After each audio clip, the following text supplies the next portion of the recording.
Pharma research. నమస్కారం.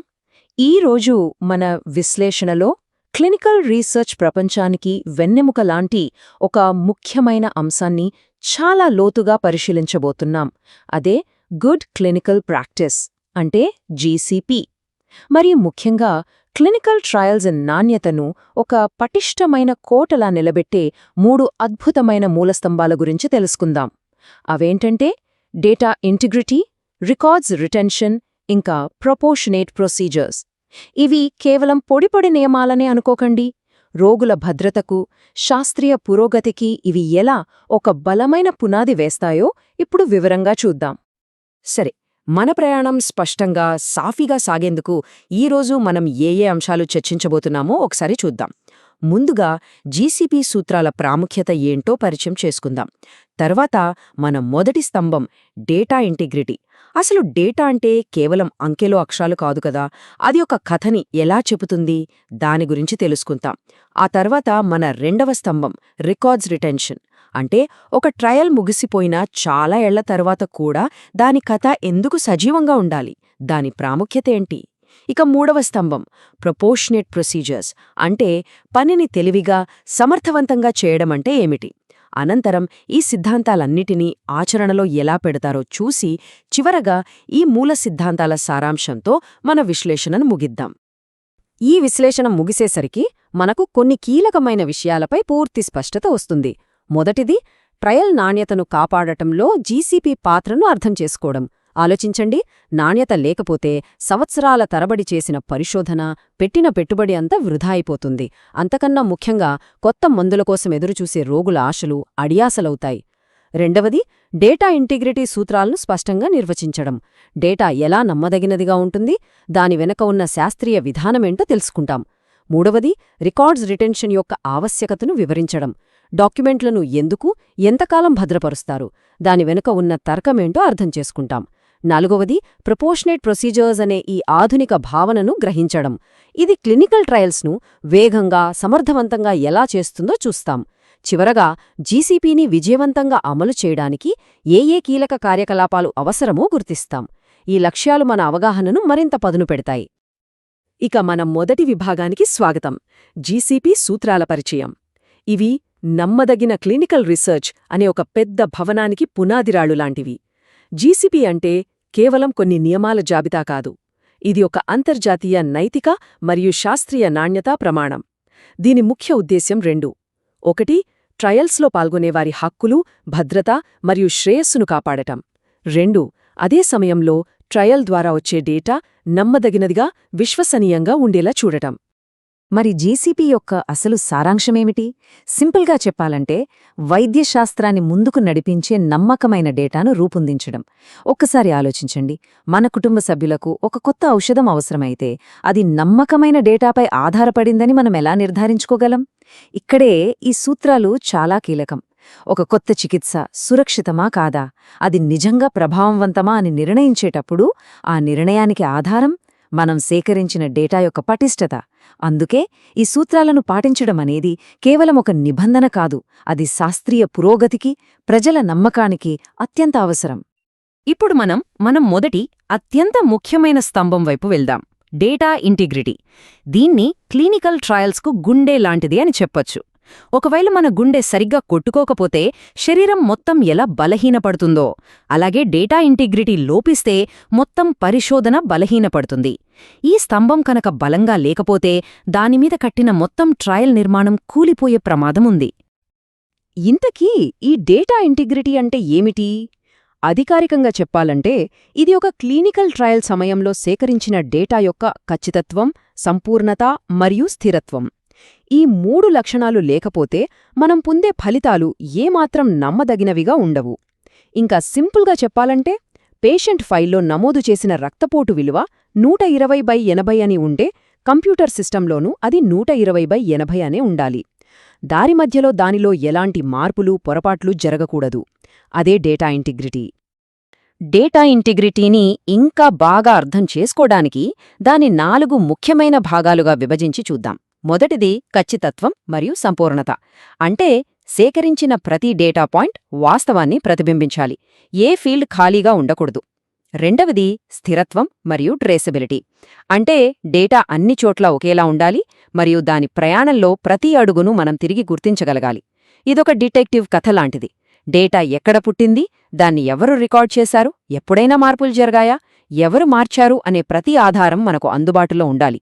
Audit trials దీనికొక అద్భుతమైన ఉదాహరణ. మూడవది రక్షణ మరియు గోప్యత. ఇది డేటాను అనధికారిక మార్పుల నుండి, దొంగతనం నుండి కాపాడతాం. ఇక నాల్గవది ధృవీకరణ మరియు సరిచూపు. అంటే సేకరించిన డేటాను నిరంతరం సమీక్షించి ఏవైనా తప్పులుంటే వెంటనే సరిదిద్దే ప్రక్రియ ఇది. డేటా రక్షణ అనేది కేవలం ఒక టెక్నికల్ సమస్య కాదు, అది ఒక నైతిక బాధ్యత కూడా. ఎందుకంటే మనం సేకరించేది కేవలం అంకెలు కాదు, అది ట్రయల్లో పాల్గొనేవారి సున్నితమైన ఆరోగ్య సమాచారం, వారి వ్యక్తిగత వివరాలు. ఈ డేటాను అనధికారిక యాక్సెస్ నుండి, మార్పుల నుండి లేదా తొలగింపు నుండి రక్షించడం అత్యంత ముఖ్యం. దీన్ని సాధించడానికి ఎన్క్రిప్షన్ అంటే డేటాను ఒక కోడ్ భాషలోకి మార్చడం, యాక్సెస్ కంట్రోల్స్ అంటే ఎవరు ఏ డేటాను చూడగలరో మార్చగలరో నియంత్రించడం, మరియు సిస్టమ్ భద్రతను ఎప్పటికప్పుడు తనిఖీ చేయడానికి రెగ్యులర్ సెక్యూరిటీ ఆడిట్స్ వంటి పటిష్టమైన చర్యలు తీసుకుంటారు. ఒకవేళ ఈ రక్షణ వ్యవస్థ విఫలమైతే అది రోగుల గోప్యతకు భంగం కలిగించడమే కాకుండా మొత్తం ట్రయల్ ఫలితాల విశ్వసనీయతను కూడా దెబ్బతీస్తుంది. సరే, ఇప్పుడొక ఆచరణాత్మక ప్రశ్నను చూద్దాం. ఒక పెద్ద ట్రయల్ ప్రపంచవ్యాప్తంగా వందల సైట్లలో జరుగుతోంది అనుకుందాం. అలాంటప్పుడు వివిధ ట్రయల్ సైట్లలో డేటా స్థిరత్వం విఫలమైతే ఏమవుతుంది? ఒక్క క్షణం ఆలోచించండి. ఒక సైట్ బ్లడ్ ప్రెషర్ను మిల్లీమీటర్స్ ఆఫ్ మర్క్యూరీలో రికార్డ్ చేసి మరో సైట్ వేరే యూనిట్స్లో రికార్డ్ చేస్తే పరిస్థితేంటి? లేదా ఒక సైట్ ఒక ప్రశ్నకు అవును కాదు అనే జవాబులు సేకరిస్తే మరో సైట్ వర్తించదు అనే మూడో ఆప్షన్ కూడా ఇస్తే? ఈ చిన్న చిన్న తేడాలు కూడా వేల కొద్ది రోగుల నుండి సేకరించిన మొత్తం డేటాసెట్ను విశ్లేషించడానికి పనికిరాకుండా చేస్తాయి. ఫలితంగా మిలియన్ల డాలర్ల పరిశోధన, ఎంతోమంది శ్రమ వృధా అవుతుంది. అందుకే స్థిరత్వం అనేది అంత ముఖ్యం. మరి ఆ సమస్యను ఎలా పరిష్కరిస్తారో ఈ కేస్ స్టడీ ద్వారా చూద్దాం. మొదటి దశలో డేటాను సమీక్షిస్తున్నప్పుడు ఒక వ్యత్యాసం కనుగొనబడింది. ఉదాహరణకు, ఒక రోగి వయస్సు 150 సంవత్సరాలుగా నమోదు చేయబడింది. ఇది స్పష్టంగా ఒక టైపింగ్ పొరపాటు. రెండవ దశలో డేటా మేనేజ్మెంట్ బృందం వెంటనే ఆ సైట్కు ఒక క్వెరీ అంటే ఒక ప్రశ్న పంపుతుంది. మూడవ దశలో సైట్లోని సిబ్బంది అసలు సోర్స్ డాక్యుమెంట్లను పరిశీలించి సరైన విలువను, ఉదాహరణకు 50 సంవత్సరాలు అని కనుగొని దిద్దుబాటును కారణంతో సహా డాక్యుమెంట్ చేస్తారు. నాలుగవ దశలో ఆ దిద్దుబాటును మళ్లీ ధృవీకరిస్తారు. ఇక చివరి అత్యంత కీలకమైన దశలో ఈ మార్పు ఆటోమేటిక్గా ఆడిట్ ట్రేల్లో అప్డేట్ అవుతుంది. ఆ రికార్డ్లో పాత తప్పు విలువ, కొత్త సరైన విలువ, మార్పు చేసిన వ్యక్తి ఎవరు, ఏ సమయంలో చేశారు మరియు ఎందుకు మార్చారు అనే వివరాలు అన్నీ నమోదవుతాయి. ఈ పారదర్శక ప్రక్రియ డేటా ఇంటిగ్రిటీని కాపాడుతుంది. సరే, మనం మొదటి స్తంభం గురించి తెలుసుకుందాం. ఇప్పుడు రెండవ స్తంభానికి వెళ్దాం. సురక్షిత రికార్డ్స్ రిటెన్షన్. ఇది ట్రయల్ డాక్యుమెంట్ల యొక్క క్రమబద్ధమైన నిర్వహణ మరియు నిల్వకు సంబంధించినది.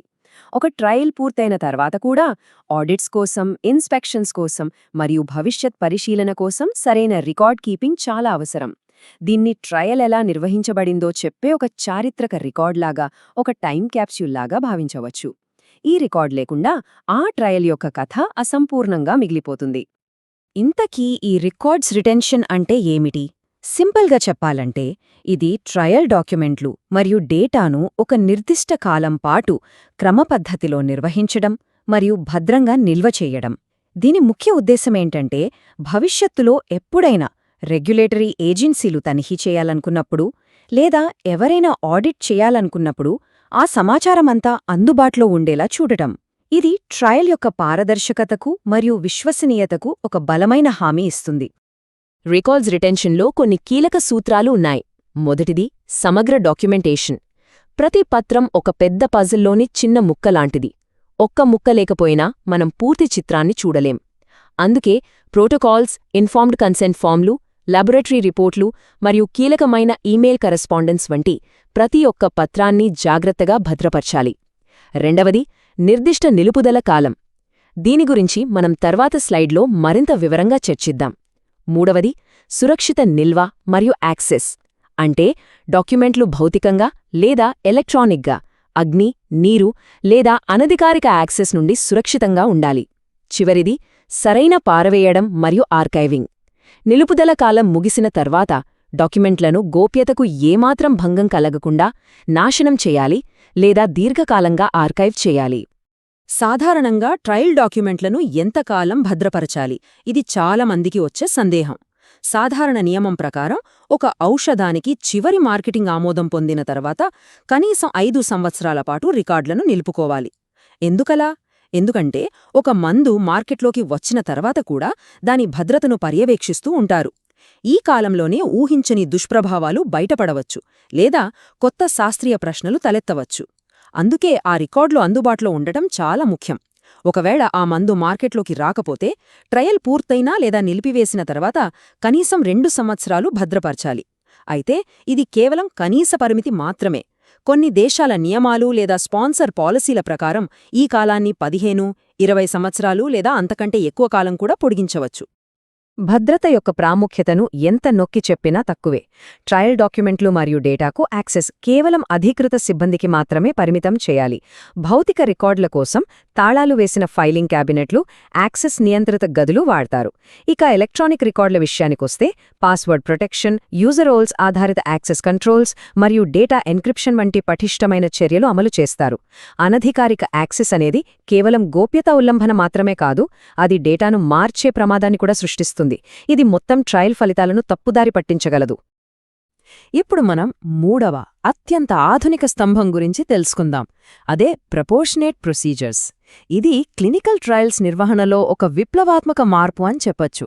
భద్రత లేదా డేటా నాణ్యతలో ఏమాత్రం రాజీ పడకుండా ట్రయల్స్ను మరింత సమర్థవంతంగా, తక్కువ ఖర్చుతో మరియు తెలివిగా చేయడానికి అవలంబించే ఒక ఆధునిక విధానం. దీనిని రిస్క్ బేస్డ్ అప్రోచ్ అని కూడా అంటారు. ఇది ఎక్కువ పని చేయడం నుండి అవసరమైన పనిని సరిగ్గా, తెలివిగా చేయడం వైపు ఒక మార్పు. ప్రపోర్షనేట్ ప్రొసీజర్స్ అంటే ఒక ట్రయల్ యొక్క రిస్కులు మరియు సంక్లిష్టతకు అనుగుణంగా మరియు అవసరమైన ప్రక్రియలను మాత్రమే అమలు చేయడం. అంటే ఒకే సైజు షర్ట్ అందరికీ సరిపోదు అన్నట్టుగా ప్రతి ట్రయల్కు ఒకే రకమైన పద్ధతిని పాటించకుండా ఆ ట్రయల్ యొక్క ప్రత్యేక స్వభావానికి తగినట్లుగా విధానాలను రూపొందించడం. ఉదాహరణకు, ఇప్పటికే మార్కెట్లో ఉన్న ఒక పెయిన్ కిల్లర్ యొక్క కొత్త ఫ్లేవర్ను పరీక్షించే ట్రయల్కు ఉండే రిస్క్ తక్కువ. అదే పూర్తిగా కొత్త క్యాన్సర్ మందును మొదటిసారి మనుషులపై పరీక్షించే ఫేజ్ 1 ట్రయల్లో రిస్క్ చాలా ఎక్కువ. కాబట్టి దానికి చాలా ఎక్కువ కఠినమైన పర్యవేక్షణ, డేటా వెరిఫికేషన్ అవసరం. రెండింటికీ ఒకే స్థాయిలో వనరులను కేటాయించడం సమర్థవంతం కాదు కదా. ఈ 2 విధానాల మధ్య తేడాను చూస్తే ఒకటి చిక్కుముడిలా, మరొకటి లక్ష్యం వైపు సూటిగా వెళ్లే బాణంలా కనిపిస్తుంది. ఎడమవైపు బ్యూరోక్రాటిక్ లేదా పాత సాంప్రదాయ విధానముంది. ఇందులో అనవసరమైన సంక్లిష్టత, పనుల పునరావృతం ఎక్కువగా ఉంటాయి. ప్రతి చిన్న వివరానికి ఒకే స్థాయిలో ప్రాముఖ్యత ఇస్తూ ముఖ్యమైన వాటిపై దృష్టి పెట్టలేక వనరులు వృధా అవుతాయి. కుడివైపు ప్రపోర్షనేట్ విధానముంది. ఇది ప్రక్రియలను సులభతరం చేస్తుంది.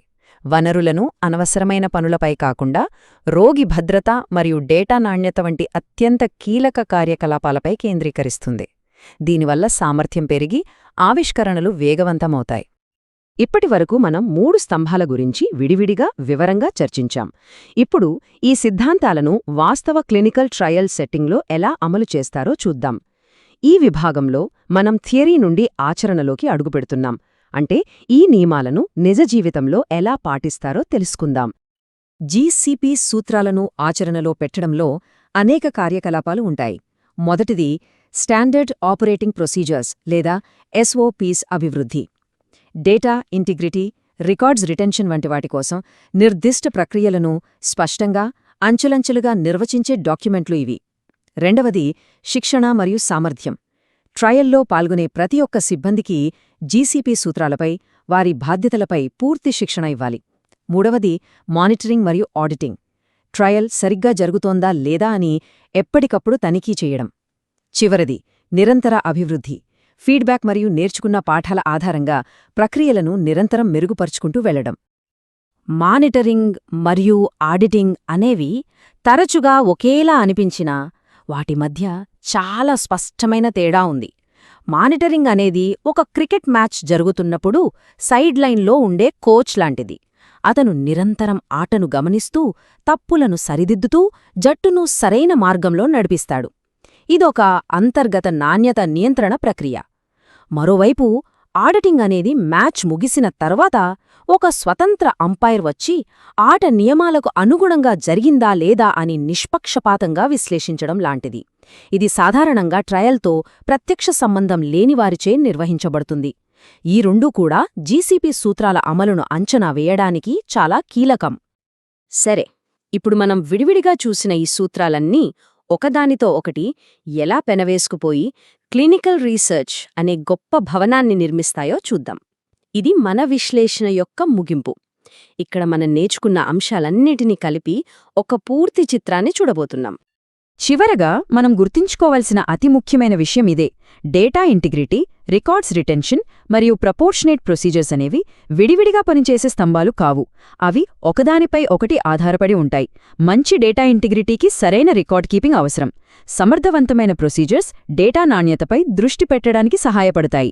ఈ 3 స్తంభాలు కలిసి బలంగా ఉన్నప్పుడే మనం చెల్లుబాటు అయ్యే మరియు నమ్మదగిన ట్రయల్ ఫలితాలు అనే అంతిమ లక్ష్యాన్ని సాధించగలం. ఈ 3 స్తంభాలలో ఏ ఒకటి బలహీనపడినా మనం నిర్మించే శాస్త్రీయ పురోగతి పునాదులు కదిలిపోతాయి. అందుకే ప్రతి ట్రయల్లోనూ ఈ సమగ్రతను కాపాడుకోవడం మనందరి బాధ్యత. Thank you for joining us at Pharma Research, your learning partner.